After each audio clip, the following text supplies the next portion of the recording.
Et salut tout le monde, bienvenue sur ma chaîne Lorenzo High Tech. Aujourd'hui on va parler de Samsung, on va parler du tout nouveau entrée de gamme, c'est le Samsung Galaxy A32 5G. Donc si vous n'en avez pas entendu parler, c'est tout à fait normal, hein. Les Samsung Galaxy S21, 21 Plus, Ultra ont monopolisé tout, hein. Du coup on n'a pas trop entendu parler de ce nouvel entrée de gamme. Tout simplement c'est un Samsung entrée de gamme qui veut démocratiser la 5G. Oui, Samsung veut démocratiser la 5G sur ses entrées de gamme pour 2021. Donc je me suis dit que ce serait intéressant de parler de ce smartphone.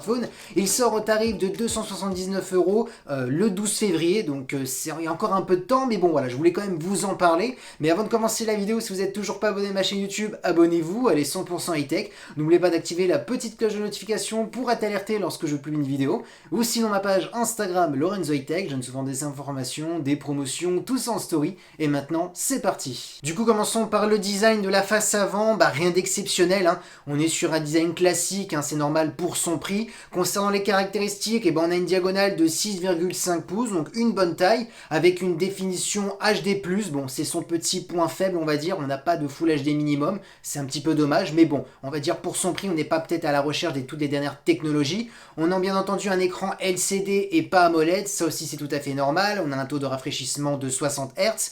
Concernant la petite encoche en haut, vous voyez la petite gouttelette, c'est la caméra frontale, on est sur du 13 millions de pixels. Et concernant la sécurité, pour baisser un petit peu le coup, on n'a pas de capteur d'empreinte qui est sous l'écran, mais sur la tranche du smartphone. Ça se voit un petit peu maintenant sur tous les entrées de gamme, les capteurs on les met sur la tranche du smartphone parce que ça coûte beaucoup moins cher. Parlons maintenant du dos du smartphone, ça va, il est plutôt joli, franchement j'aime bien les petits points, comment ils sont placés les capteurs. Le dos, alors bien entendu on est sur du plastique, mais bon, moi je trouve qu'il est plutôt bien travaillé. On voit plusieurs capteurs et c'est ça qui est quand même plutôt intéressant pour son prix, surtout que Samsung a bien insisté, comme quoi ils essayent d'un petit peu de se détacher par rapport à d'autres concurrents en termes de qualité de photo pour son tarif. Et en tout cas en termes de créativité, on voit qu'on a quand même pas mal de choix. Tout simplement on a un capteur principal de 48 millions de pixels pour essayer d'avoir pas mal de détails lorsque vous zoomez dans la photo, lorsque vous recadrez la photo. On a ensuite un ultra grand angle de 8 millions de pixels pour faire des photos à plan large. On a ensuite un mode portrait de 2 millions de pixels, vous savez, pour faire des photos bokeh. Et on a un capteur macro pour faire des photos d'objets ultra près de 5 millions de pixels.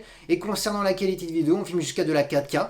Donc voilà, c'est vrai que je trouve que c'est quand même plutôt intéressant. On a quand même plusieurs possibilités en termes de créativité. Moi je pense notamment au mode grand angle. C'est vrai qu'on n'a pas souvent un mode grand angle sur des entrées de gamme. On a aussi en plus le mode portrait, parce que souvent on a un des deux, donc c'est quand même plutôt intéressant. On voit qu'on a quand même plusieurs choix en termes de créativité, hein, pour la photo ou même la vidéo, qu'on filme quand même jusqu'à de la 4K. Parlons maintenant des performances que je trouve qui sont plutôt intéressants, en tout cas pour son prix. Tout simplement, on aura 4 ou 6 Go de RAM, ça sera à vous de choisir. On aura comme processeur le processeur de Mediatek, le Dimensity 720. Pour les gens qui ne connaissent pas ce processeur, c'est un équivalent au Snapdragon 720G, qui est amplement suffisant pour faire des jeux vidéo, des applications un peu gourmandes. Alors bien entendu, quand je parle des jeux vidéo, des petits jeux vidéo. Si vous mettez des gros jeux vidéo, il faudra baisser en termes de graphique pour avoir une bonne fluidité. Mais bon, c'est quand même amplement suffisant pour une personne lambda, parce que je rappelle quand même, on est au tarif de 279 euros. C'est quand même plutôt intéressant. En plus, on a une compatibilité 5G, donc voilà, on rend la 5G plutôt abordable, hein, par rapport au tarif. On a ensuite 128 ou 256 Go avec une possibilité d'étendre la mémoire jusqu'à 1 taux, donc ce qui est plutôt énorme. Concernant sa batterie, Samsung a dit qu'on tenait 2 jours avec, donc on a une batterie de 5000 mAh, donc oui, je pense qu'on pourra tenir 2 jours avec une utilisation plutôt classique. On a par contre une recharge de 15 watts, donc ça sera un petit peu lent pour le recharger, mais bon, c'est un petit peu normal en termes de tarifs, hein. On ne peut pas avoir une grosse batterie plus une recharge ultra rapide. En termes de coût, ça ne tiendrait pas. Et concernant la connectivité, on a de la Wi-Fi 5, dommage, pas de Wi-Fi 6, du Bluetooth 5. On a aussi une prise jack pour les amoureux du jack pour brancher un casque, et du type C, hein, pour le recharger. Du coup, le bilan de ce smartphone, alors rien d'exceptionnel en termes de caractéristiques. Maintenant, il faut repenser au prix, 279 euros. Qu'est-ce qui est intéressant pour ce prix?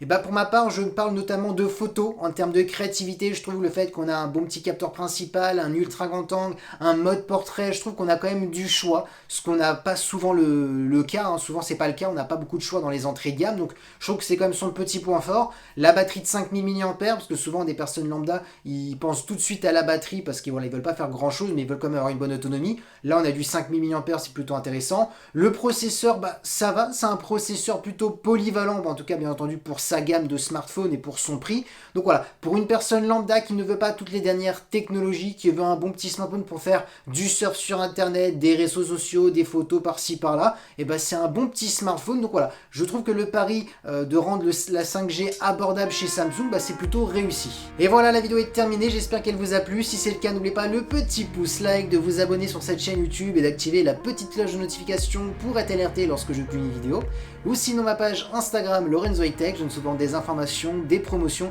tout ça en story, et maintenant je vous dis à très bientôt.